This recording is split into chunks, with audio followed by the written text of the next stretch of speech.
आवास प्लस 2024 ये जो सूची बन रही है, पहले जिनके पास टू व्हीलर हुआ करता था उनको आवास नहीं मिलता था, अब टू व्हीलर वालों को भी मिलेगा। नमस्कार दोस्तों, स्वागत है आपका दक्षिण कोसल न्यूज में। यहाँ आपको छत्तीसगढ़ की हर बड़ी खबर मिलेगी, सबसे पहले और सटीक। कितना है भाई? 1,46,00,000 मीट्रिक टन।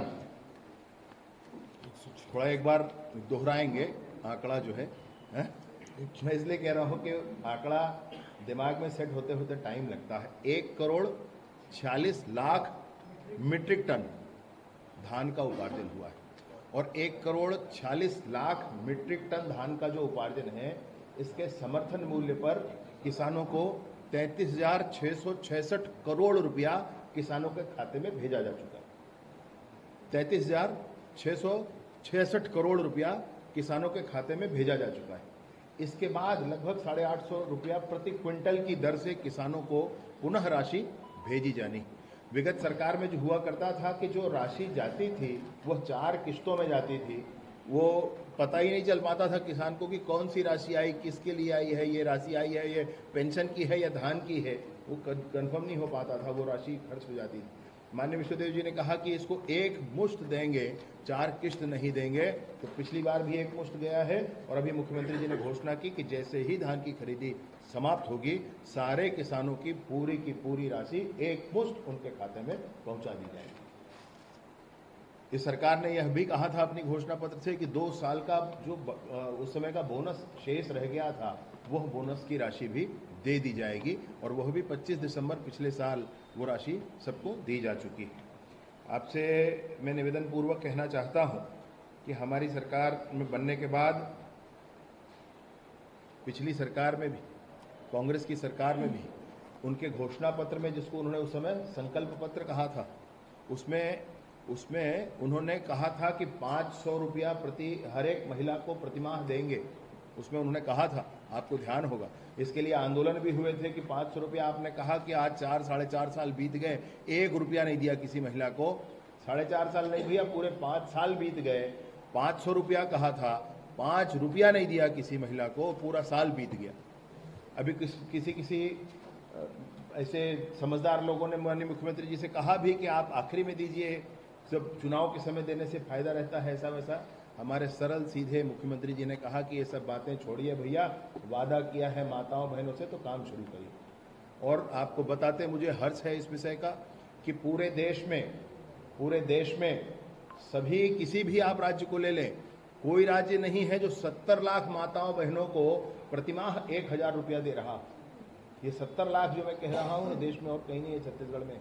तो हमारे यहाँ प्रदेश में 70 लाख माताओं बहनों को प्रतिमाह 1,000 रुपया दिया जा रहा है और 11 किस्त पहुंचाए जा चुके हैं उनके खाते। सरकार बने 1 साल हुआ है, ये 11 किस्त उनके खाते में पहुंचाए जा चुके हैं। जो वादा किया था उसके अनुरूप इसमें कहीं वोट का डील करने की कोशिश सरकार की नहीं है। बड़ी स्पष्टता के साथ जो कहा था वो सरकार ने किया है। बहुत सारे विषय और हैं। सरकार ने चरण पादुका बंद हो गया था, उसको फिर से शुरू किया है। वह विषय भी हैं जिसमें सरकार ने कहा था कि विगत सरकार ने सारे माताओं बहनों का जो महिला स्व सहायता समूह के द्वारा रेडी टू ईट बनाया जाता था, उसको बंद कर दिया था, एकजाई कर दिया था। वो सारी माताएं परेशान हुआ करती थी। रेडी टू ईट को फिर से महिला स्व सहायता समूह को दिया जाए, ये कहा जाता था। विगत कैबिनेट ने इस बात का फैसला भी कर लिया। 5 जिलों में पायलट प्रोजेक्ट भी इस पर शुरू हो गए और महिला स्व सहायता समूह के द्वारा फिर से रेडी टू ईट बनाने का काम शुरू हो गया है। मैं आपसे अनेक बातें और हैं। गांव के विकास के संदर्भ में हर गांव में CSC सेंटर अथवा महिला सखी के माध्यम से जो पेंशन की राशि है माताओं बहनों की, या छोटी राशि का जो लेन देन है वो पंचायत में ही हो जाए, इसकी व्यवस्था भी तुरंत ही हम प्रारंभ करेंगे। ग्राम पंचायत के सशक्तिकरण के माध्यम से वहाँ पंचायत के साथ एक कमरा बना करके और उसको दिया जाएगा। यह ट्रेनिंग प्रोग्राम भी कराया जाएगा। मैं सोचता हूँ पंचायत मंत्री के हिसाब से एक विषय जो मेरे ध्यान में आता है कि 1-1.5 साल के अंतर्गत हम लोग अधिकतम आधे पंचायतों में पंचायत स्तर पर ही पेंशन की राशि का भुगतान प्रारंभ कर पाएंगे। आपसे मैं निवेदन पूर्वक बताना चाहता हूं कि हम लोग गाँव में जाते थे, बातचीत होती थी तो महिलाएं, विशेष रूप से स्व सहायता समूह की महिलाएं, अन्य महिलाएं कहती थी कि हमारे गांव में माताओं बहनों के लिए कोई स्थान नहीं है बैठने के लिए। जितने सामुदायिक भवन है उसमें पुरुष बैठ जाया करते हैं, जितने अन्य स्थान है पुरुष बैठ जाया करते हैं। तो एक्सक्लूसिवली महतारी सदन, 200 से अधिक महतारी सदन निर्माणाधीन है और एक एक सदन 29-29 लाख रुपए का है। उसमें बच्चों के खेलने का भी स्थान है, माताओं के उठने बैठने का स्थान भी है, किचन भी है, शौचालय भी है, दुकान भी है। उसमें एक दुकान भी, 2 दुकानें भी होंगी जो किराए पर, 1 या 2 जगह की उपलब्धता के आधार पर जो किराए पर वो देंगे, जिससे उसका संचालन भी हो पाएगा। ये पूरा पैकेज हर एक पंचायत के लिए निर्धारित करके 200 से अधिक का निर्माण भी प्रारंभ हो चुका है। ये महतारी सदन है जो पंचायतों में बनना है। मैं आपको निवेदन पूर्वक बताना चाहता हूं कि बहुत सी लंबी मांगे थी, जैसे 5 साल से ग्राम पंचायत के सचिवों की जो मांगे थी, उनकी लंबित राशि थी भुगतान की, वो नहीं दी गई थी। ऐसे 48 करोड़ रुपए की राशि जारी की गई है ग्राम पंचायतों के लिए। वैसे ही जीपीएफ सचिवों का जो ग्राम पंचायत का होता है उसका भी राज्यांश दिया जाता है, अंशदायी जो राशि होती है वो, उस राशि का भी 38 करोड़ उनको दिया गया है। आपको आग्रहपूर्वक बताना चाहता हूं कि भूमिहीन कृषि मजदूरों के लिए 10,000 रुपया, पहले 7,000 रुपया था, हमारी घोषणा पत्र में 10,000 रुपया था और 10,000 रुपया देने की घोषणा माननीय मुख्यमंत्री जी ने कर दी है। मेरा ख्याल है कि पहुंच भी गया होगा खाते में, शायद जारी हो गई है उनकी राशि। ये पूरी राशि उनकी जारी हो गई। ऐसे इसमें लगभग 5,62,000 ऐसे मजदूर हैं जिनको, जो भूमिहीन हैं और कृषि मजदूर हैं, ग्रामीण क्षेत्रों में निवासरत हैं। ऐसे 5,62,000 लोगों को भी ये राशि उनके खाते में पहुंच गई। दूसरा ये है कि ये 562 करोड़ रुपए की, मतलब ये बड़ी योजना यह भी है। इन योजनाओं के साथ साथ बहुत सारी बातें हैं। भाई मैं इतना सारा पढ़ूंगा तो आपको लगेगा कि पूरा भाषण ही दे दिया टाइप का, तो मैं वो सब न कहते हुए आपसे आग्रहपूर्वक यही कहना चाहता हूं कि आने वाले चुनाव में भारतीय जनता पार्टी पंचायतों में प्रचंड मतों से जीत दर्ज करने वाली है।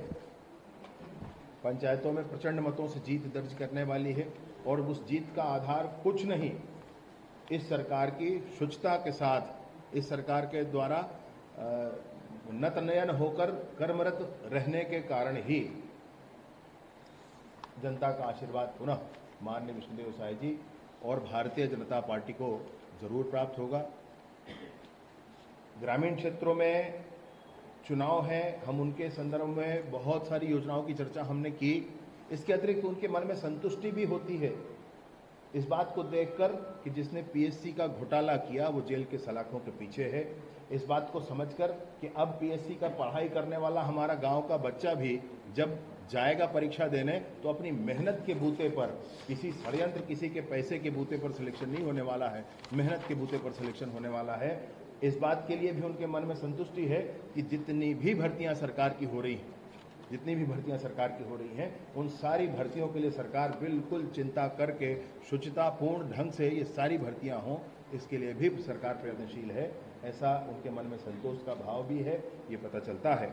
मैं आपसे कहना चाहता हूं कि छत्तीसगढ़ के किसान पहले खाने के लिए किसानी करते थे, अब वो खजाने के लिए किसानी कर रहे हैं।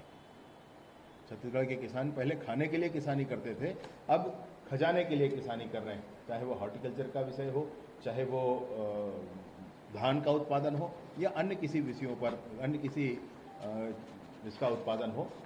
तो ये किसानों की स्थिति है, मजदूरों की स्थिति मैंने आपसे कही, निर्माण कार्यों की स्थिति कही, और सारी स्थितियों के साथ ये बहुत स्पष्ट होता है कि आने वाले चुनाव में हम पूर्ण आश्वस्त हैं हम लोग कि जनता का आशीर्वाद भाजपा के अधिकृत प्रत्याशियों को अवश्य मिलेगा और भारतीय जनता पार्टी प्रचंड मतों को उससे जीत करके आएगी। बहुत बहुत धन्यवाद। कांग्रेस ये बोलती है कि उनके कार्यकाल में, जब कांग्रेस का शासनकाल था, 14,85,142 आवास बने थे और 8 लाख आवासों के लिए 2,500 करोड़ रुपए की राशि राशि राज्यांश के रूप में केंद्र में जमा कर दी गई। ये आपको मुझे बताने के सिवा उनको अपने मंत्री को बता देना चाहिए था, ताकि इस्तीफा नहीं देते वो बेचारे। वो अपने मंत्री को बता देते, कम से कम पंचायत मंत्री को बता देते तो पंचायत।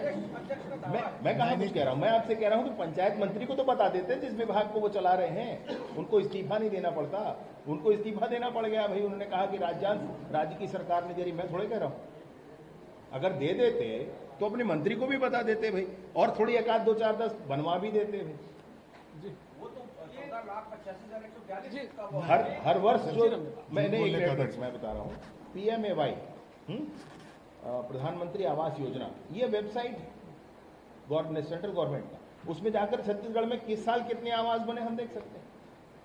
केंद्र और राज्य सरकारों की जितनी भी योजनाएं हैं, जो लगातार पुरानी भी और अभी नई भी हैं, इनका लाभ आप जनता को दे रहे हो, जो पात्र है उनको, लेकिन इनके पीछे जो मॉनिटरिंग है, वो मॉनिटरिंग की टीम आप लोग को जो रिपोर्ट देती है कि नहीं देती है, और किस तरह की रिपोर्ट आती है, क्योंकि आप तो दिए जा रहे हो, कहीं तो अंत होना चाहिए किसी का लेने वाला, पात्रता वाला।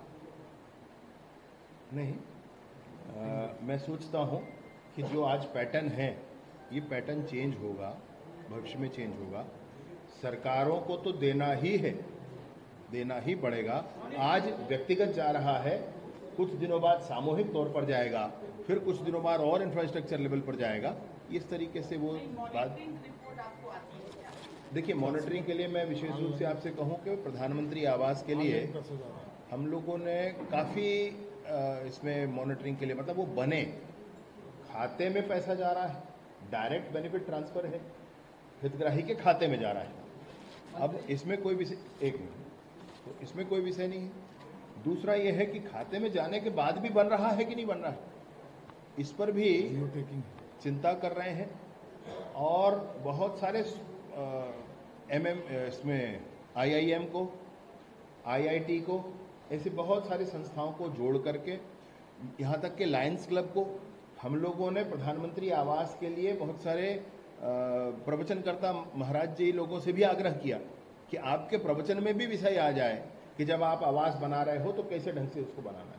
ये विषय आपके इतना तक इस बार कोशिश की है भाई। और भी आपको एक बात बताएं, इस बात की भी कोशिश की है कि प्रधानमंत्री आवास हमारे छत्तीसगढ़ के मैप में कहाँ कहाँ मिला है लोगों को, उसको पॉइंट आउट करने के लिए। फिर उस पर ओवरलैप किया है कि छड़ के जो डीलर हैं वो कहाँ कहाँ है छत्तीसगढ़ में, सीमेंट के डीलर है वो कहाँ कहाँ है छत्तीसगढ़ में, रेत के खदान है वो कहाँ कहाँ है छत्तीसगढ़ में। इन चारों को ओवरलैप किया है। फिर ये समझ में आई बात कि यहाँ पर छड़ और सीमेंट की दुकानें हैं और यहाँ पर प्रधानमंत्री, तो ठीक है, यहाँ पर प्रधानमंत्री आवास है परंतु छड़ और सीमेंट का कोई नहीं दिखता है। तो फिर यहाँ के लिए कंपनियों से बात की कि वहाँ पर किसी को अपना डीलर बनाओ भैया, ताकि उपलब्ध हो सके।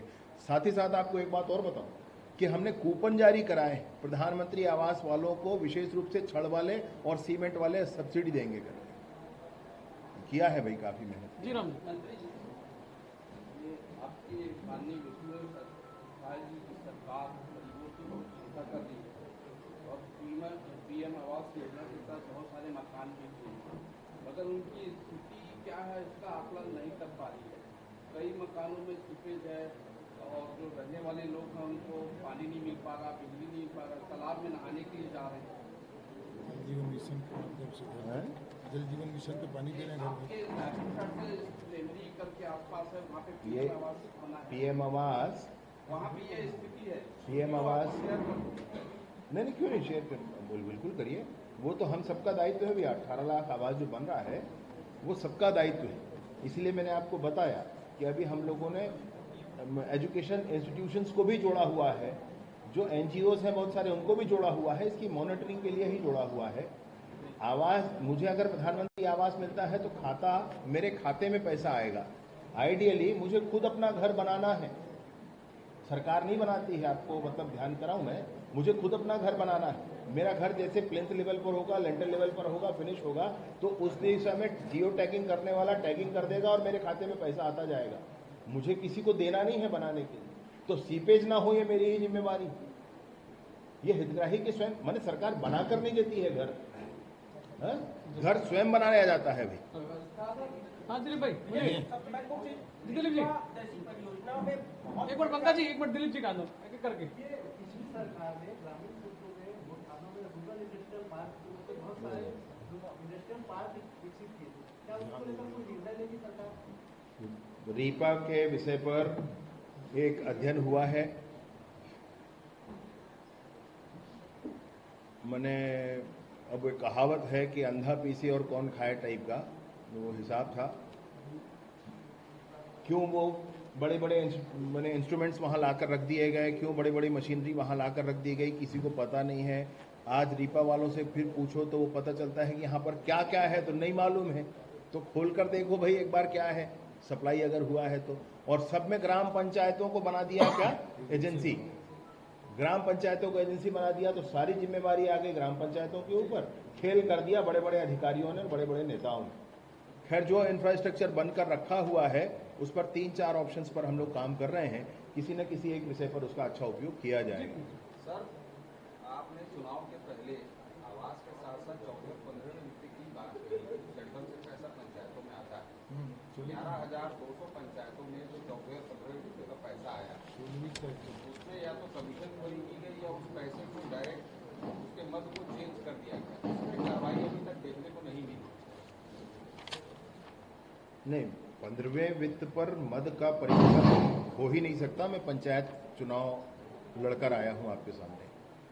उसके लिए निर्धारित उसकी कार्य योजना होती है, निर्धारित उसके मद होते हैं। 60-40 का रेशियो होता है, टाइड होता है 60 और 40 और अनटाइड होता है 60%। अनटाइड में क्या क्या काम हो सकते हैं, टाइड में क्या क्या काम हो सकते हैं, यही होता है भैया। और वो फिक्स वही काम होता है, उसमें आप चेंज नहीं कर सकते। पैसा लगा है पिछली सरकार में। गौठानों में तो जाने कहाँ का पैसा लगाए। फ्लैगशिप योजना सरकार की, 1 रुपए का बजट नहीं उसके लिए। और आपको ये भी बताएं कि मुझे एक बात बताओ भाई, आप भी तो गांव के हो, आपके गांव में पहले गौठान था कि नहीं था?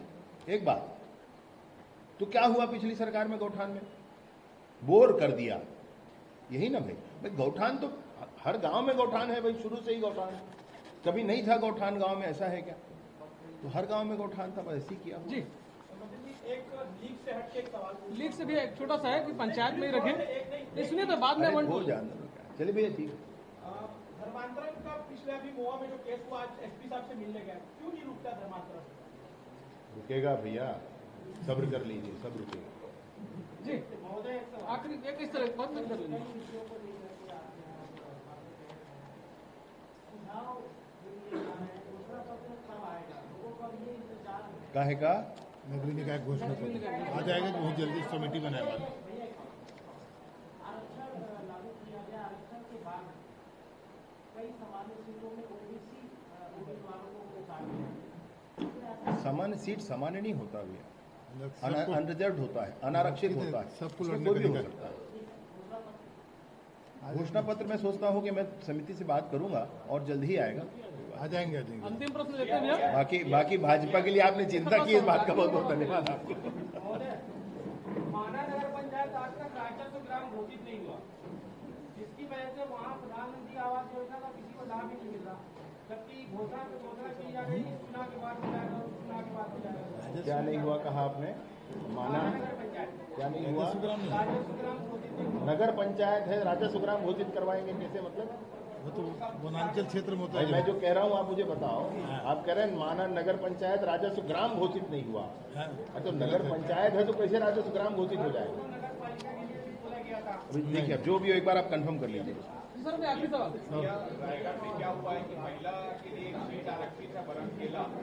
अभी ऐसा स्पेसिफिक पूछोगे कि बड़ा मेरा महिला सीट